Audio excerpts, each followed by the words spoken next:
Sebelum kita memulai mengenai DNA, bagaimana DNA direplikasi, bagaimana strukturnya, dan bahkan sebelum kita melihat bagaimana meiosis terjadi di dalam sel, kita mempunyai pengetahuan yang umum kalau sifat anak itu adalah sifat turunan atau produk dari orang tua ya.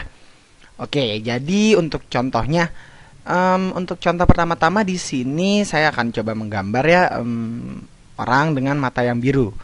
Oke, saya gambar begini, ya anggap saja ini laki-laki ya. Kemudian laki-laki dengan mata biru ini akan menikahi seorang perempuan. Oke, di sini perempuan dengan mata coklat. Oke, saya beri di sini bibirnya mungkin biar agar lebih mirip dengan perempuan ya. Nah, oke, nah kemudian untuk kebanyakan kasus, mungkin anak yang dilahirkan dari pasangan ini mungkin akan bermata coklat. Oke, saya coba gambar ya. Kemungkinannya mungkin bisa bermata coklat di sini. Nah, sebetulnya sudah ribuan tahun juga kita mengamati ya kalau anak akan mirip dengan orang tuanya. Termasuk juga dalam sifatnya tentunya, di mana pasti akan ada loh satu sifat yang dominan dan akan menutupi sifat lainnya, seperti misalnya warna coklat dari sang ibu ini yang akan mendominasi warna mata biru dari sang ayah, yang kemudian terjadi pencampuran sifat-sifat dominan yang kemudian seperti biasa kita lihat ya di sekitar kita. Nah, kemudian pelajaran bagaimana mengenai sifat ini diturunkan dan apa yang diturunkan, ini merupakan ilmu yang jauh lebih kuno dibandingkan dengan DNA. Dan ilmu penurunan ini menjadi sesuatu yang besar ya di abad pertengahan abad ke-20. Kemudian ya pencetus dari ilmu ini pencetus ilmu ini atau ilmu herediter ini ya. Oke, pencetusnya atau penurunan sifat klasik tidak lain adalah seseorang yang dinamai dengan Gregor Mendel.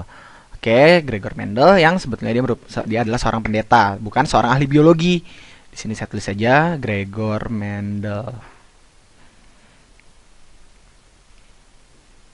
Nah, kemudian Mendel ini dia adalah pendeta yang suka bereksperimen dengan tanaman dan memperhatikan sifat apa sajakah yang diturunkan dan sifat apa sajakah yang tidak diturunkan. Ya, ia mempelajari bagaimana sebuah sifat diturunkan dari satu generasi ke generasi lainnya.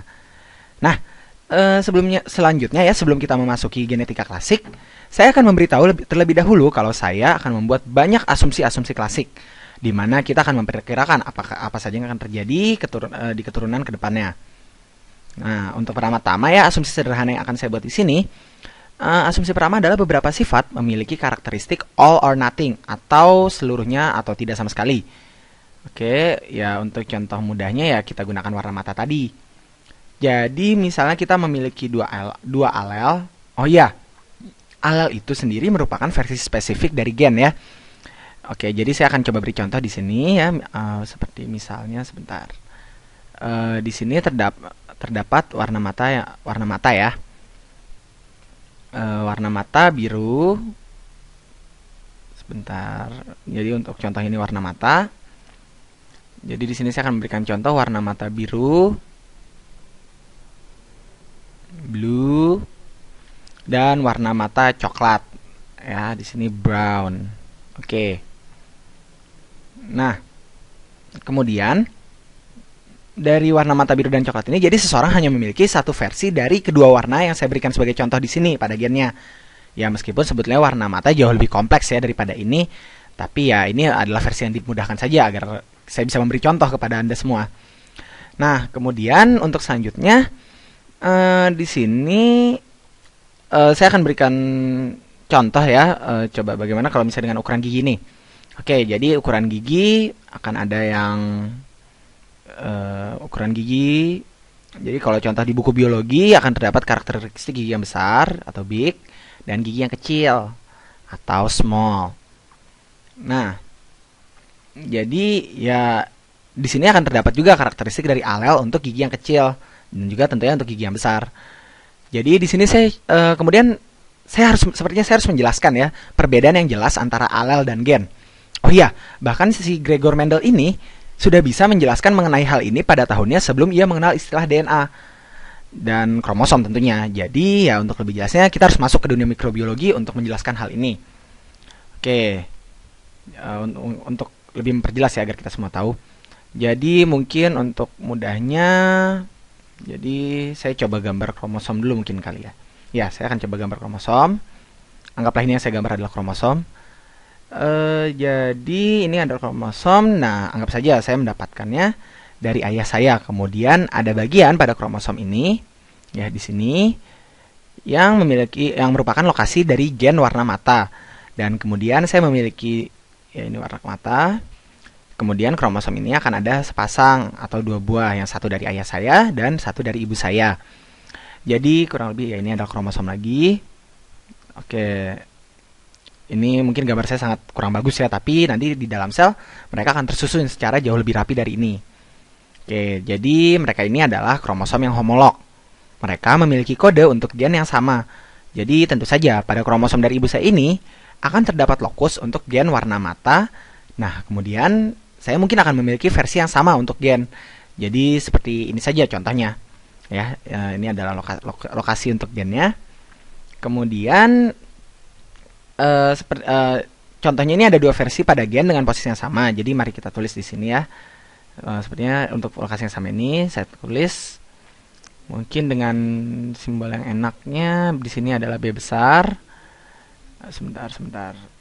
Nah, ini untuk B kecil dan ini B besar untuk yang coklat karena tadi saya mencontohkan coklat adalah yang dominan. Oke, nah jadi akan ada kemungkinan untuk situasi dan ini adalah B kecil dan B besar ya, karena seperti contoh yang di atas tadi. Nah, jadi kemudian saya harus menulis genotip saya ini adalah B besar dan B kecil. Oke, dimana B besar dari ibu saya dan B kecil dari ayah saya. Nah, jadi bagaimana cara warna ini diekspresikan? Disebut dengan alel. Jadi di sini akan terdapat dua alel. Jadi saya tulis saja ya. Ini berdua ini adalah dua alel yang berbeda, two different alel. Ya, oke. Nah, kemudian dua alel yang berbeda ini merupakan versi dari gen yang sama. Jadi ketika di sini saya memiliki dua versi alel dari gen yang sama, satu dari ayah saya dan satu dari ibu saya. Ini disebut dengan heterozigot. Heterozygous, atau genotip heterozigot. Oh ya, genotip merupakan istilah lain dari gen yang saya miliki ini. Kemudian untuk contoh lainnya, bila saya memiliki gen warna mata biru dari kedua orang tua saya, jadi untuk contoh ya, karena sama-sama warna biru dari kedua orang tua, jadi adalah B kecil dan B kecil. Nah, sehingga saya akan memiliki dua buah alel yang kembar. Untuk kasus ini, kedua alel kembar ini akan dinamai dengan genotip homozigot. Sebentar. Ini adalah genotip homozigot, atau dikatakan saya homozigot untuk sifat ini ya.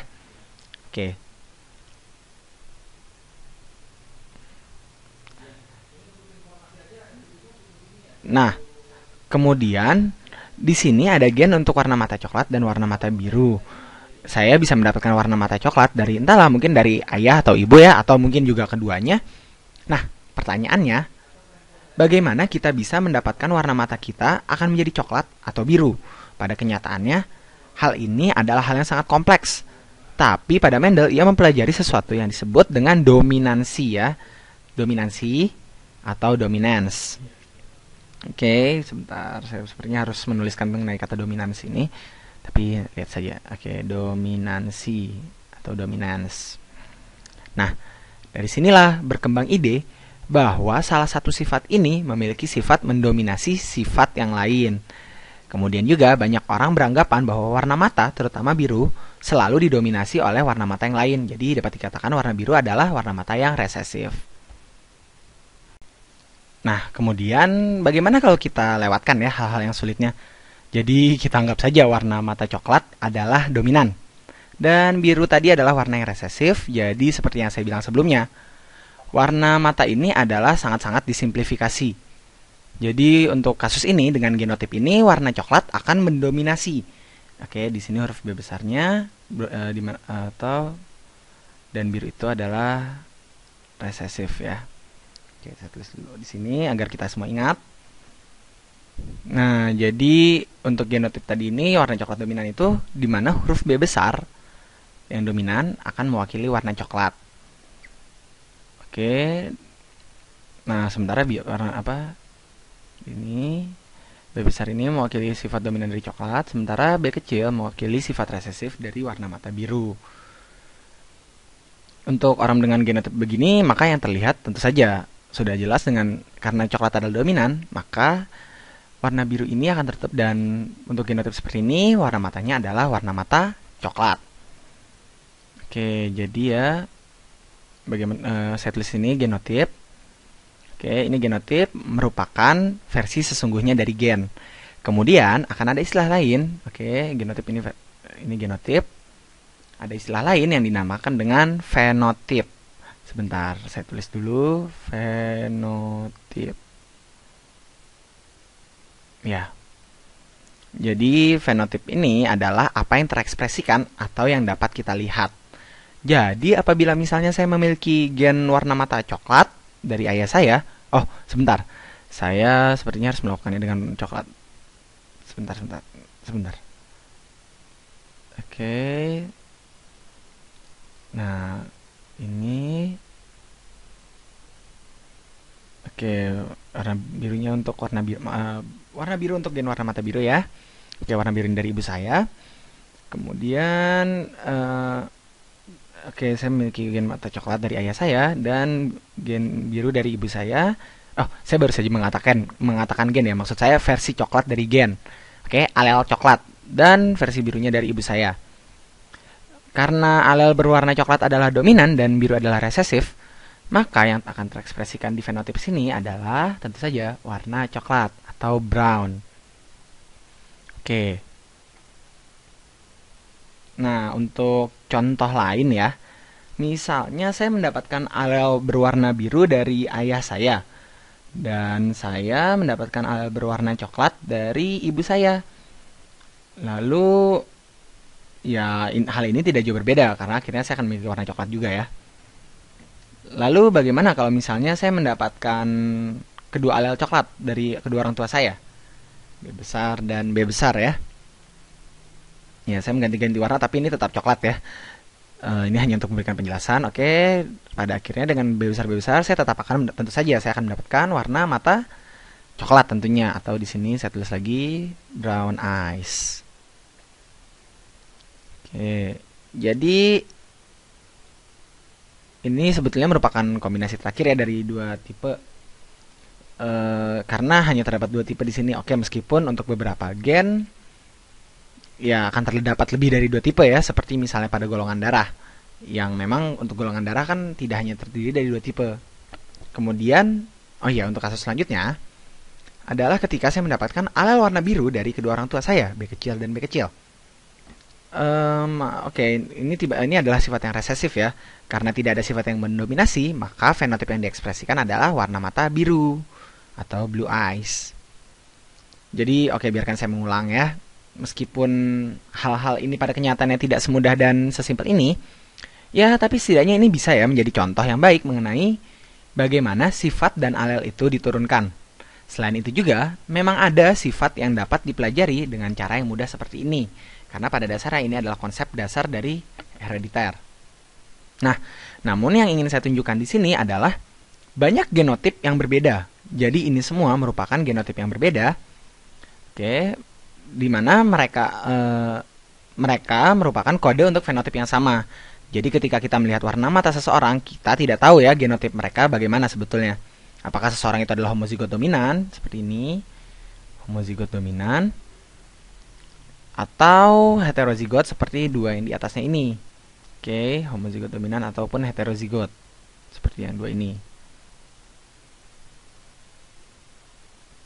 Ya. Intinya heterozigot ini kadang juga disebut dengan hibrid. Ya, ini hybrid. Tapi sebetulnya istilah hibrid ini jarang untuk digunakan ya, tapi mungkin untuk sekedar pengetahuan saja. Oke, kemudian kita akan melihat apa yang sebenarnya terjadi ketika kedua orang tua kita bereproduksi. Bagaimana kalau kita anggap ya kedua orang tua kita adalah hibrid atau heterozigot? Jadi ayah memiliki alel mata coklat yang dominan dan alel mata biru yang resesif. Begitu juga pada ibu.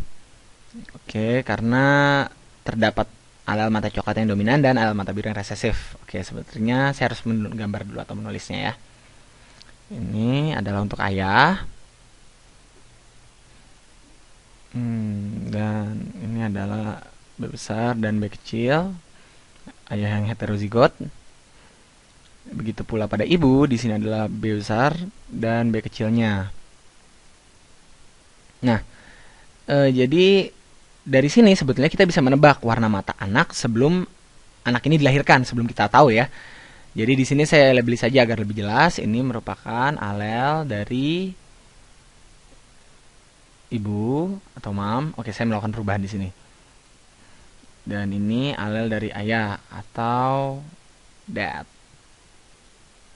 Nah, kemudian bagaimanakah kemungkinan genotip yang dimiliki oleh anak-anak mereka?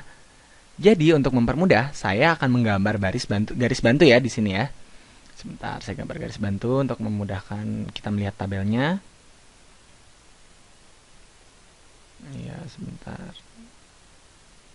Nah, jadi jadi seperti yang kita ketahui dari pelajaran meiosis ya, ibu saya memiliki gen ini. Oh, sebentar. Jadi coba saya gambar lagi gennya ya. Ini adalah gen dan ini juga gennya. Ini adalah kromosom dengan gennya. Ini ada kromosom homolog dan ada gen pada lokus bagian warna mata. Di sini adalah untuk warna mata coklat B besar. Ya, di sini saya beri coklat dan yang di sini adalah tempat untuk gen warna mata biru. Oke. Nah, hal ini juga serupa pada ayah saya, di mana akan terdapat kromosom homolog. Oke. Ini adalah kromosom homolog untuk ayah. Di mana ada satu, kemudian ada lokus untuk warna mata coklat di sini dan lokus untuk warna mata biru. Iya, di sini. Oke. Ya, seperti yang kita ketahui dari meiosis, kromosom ini harus direplikasi terlebih dahulu, yang pada akhirnya mereka memiliki dua kromatid, di mana mereka berbaris pada metafase yang kita tidak tahu ya di mana mereka berbaris. Dan kita tidak tahu apakah ayah saya akan memberikan pada saya kromosom yang ini atau kromosom yang satunya lagi. Oke, begitu pula dengan ibu saya, jadi saya bisa saja memiliki berbagai macam jenis kombinasi. Kemungkinan itu sangat banyak. Jadi misalnya saya mendapatkan kromosom yang ini dari ayah saya dan ibu saya. Oke, bagaimana genotip untuk warna mata yang ini? Ini adalah B besar dan B besar untuk genotipnya. Oke, nah kemudian kalau untuk yang ini maka kemungkinannya adalah saya akan mendapatkan B besar dari ayah saya. Sebentar, di sini oke, di sini saya mendapat B besar dari ayah saya dan B kecil dari ibu saya. Inilah genotipnya. Kemudian hal ini juga berlaku untuk tabel yang sebelah sini. Berarti saya akan mendapatkan B besar dari ibu saya dan B kecil dari ayah saya ya, tentunya seperti itu. Ya, ini semudah itu untuk mengisi tabelnya. Nah, kemudian di sini untuk yang terakhir, karena sama biru, saya akan mendapatkan B kecil dan B kecil. Oke, saya bisa mendapatkan kombinasi seperti 4 ini. Kemudian akan bagaimanakah fenotipnya? Ya, seperti yang kita ketahui ya, untuk yang ini akan ini dan yang ini, warna mata saya tentu saja akan menjadi coklat. Sementara untuk yang terakhir ini, saya akan menjadi berwarna mata biru. Nah, jadi seperti pada awalnya tadi, kalau kita memiliki dua orang tua yang hibrid dengan kromosom seperti berikut, masing-masing memiliki satu kromosom dengan alel biru dan alel coklat. Nah, kemudian berapakah kemungkinan mereka memiliki anak dengan warna mata coklat? Jadi di sini akan terdapat 4 kemungkinan yang memiliki peluang yang sama ya. Dimana peluang yang sama ini, peluang yang sama akan terdapat 4 kemungkinan, dimana dari tabel kita akan melihat 3 kemungkinan dan menjadikannya ada kemungkinan warna mata coklat ini atau brown. Ya, brown eyes. Berapa kemungkinannya? Sepertinya. Nah, kalau di tabel ini kemungkinannya adalah 3 kotak berwarna coklat dari 4 kemungkinan total yang mungkin ada. Jadi dari 4 total kemungkinan yang ada, di sini ada 3. Ya, sepertinya Anda juga sudah bisa menebak ya berapa kemungkinannya. Ini dan ini, sehingga ada 3/4. Dengan artian kemungkinan untuk mendapatkan anak bermata coklat adalah 75%. Dengan logika yang sama, Dari kemungkinan pasangan orang tua ini menghasilkan anak dengan warna mata biru adalah hanya satu, ya, satu ini dari kemungkinan 4 kemungkinan ini. Jadi untuk blue eyes atau mata biru kemungkinannya hanyalah 25% atau 1/4. Nah, kemudian berapa kemungkinan mereka menghasilkan anak dengan genotip heterozigot? Oke, jadi sekarang kita tidak bermain pada fenotip lagi ya. Kita melihat pada genotip. Jadi di sini terdapat genotip heterozigot. Oke, heterozigos. Nah, genotip heterozigot tadi merupakan gabungan dari dua alel yang berbeda. Oke, nah di mana ini? Ya, ini adalah heterozigot karena alelnya berbeda, dan yang atas ini adalah heterozigot juga karena dua alelnya yang berbeda. Jadi kemungkinannya adalah dari 4 ini, kemungkinannya adalah 2. Oke. Kemungkinan heterozigotnya adalah 2 atau kita sebut dengan 50%. Nah, jadi dengan menggunakan tabel Punnett seperti ini ya, dengan mempertimbangkan sifat dominan dan resesif, kita dapat memprediksi hasil yang berbeda-beda. Ya, dari sini juga kita bisa memprediksi kemungkinan pasangan orang tua dengan 5 anak memiliki genotip yang heterozigot dan lain-lain. Meskipun ini merupakan versi yang sangat dipermudah ya, tapi banyak sifat yang bisa dipelajari dengan cara seperti ini.